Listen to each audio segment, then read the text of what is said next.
In this exercise to finish up Chapter 4, we're going to play around with the Hello World program a little bit. So let's start a new project. We'll name it Chapter 4, Part 7. Click OK. So just to refresh your memory, the Hello World program simply wrote out Hello World to the console. And then we have a console read key. So what we want to do here is we want to modify the program so that we can change who we say hello to or what greeting we use. So to do that, we need variables. In this case, we need at least two string variables. So we'll call one of them greeting and we'll call the other one who. So then once we have that, then we can say greeting equals hello, who equals world. And now our console write line statement will now become greeting plus who plus an exclamation point if we want it.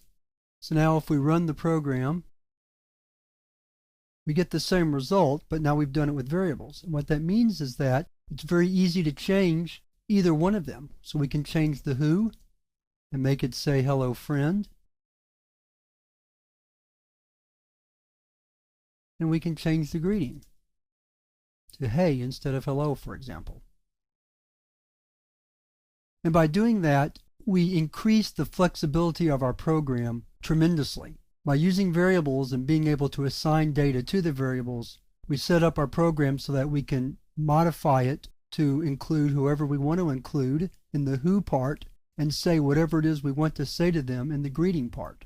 Once we learn how to get input from the user via the keyboard, which we're going to learn in a future chapter, then we can completely generalize the program so that the user can enter whatever they want to enter at the time the program runs, rather than having to set the data with assignment statements before the program runs like we're doing here.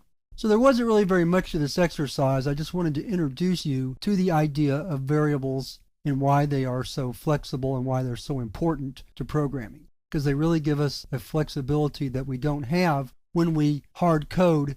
That's the term that we use, the console write line hello world. That's all it can say. By changing it to greeting plus who plus the exclamation point doesn't really matter there.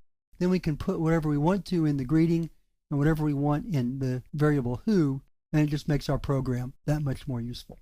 So that finishes up all I have to say about variables and data types for now.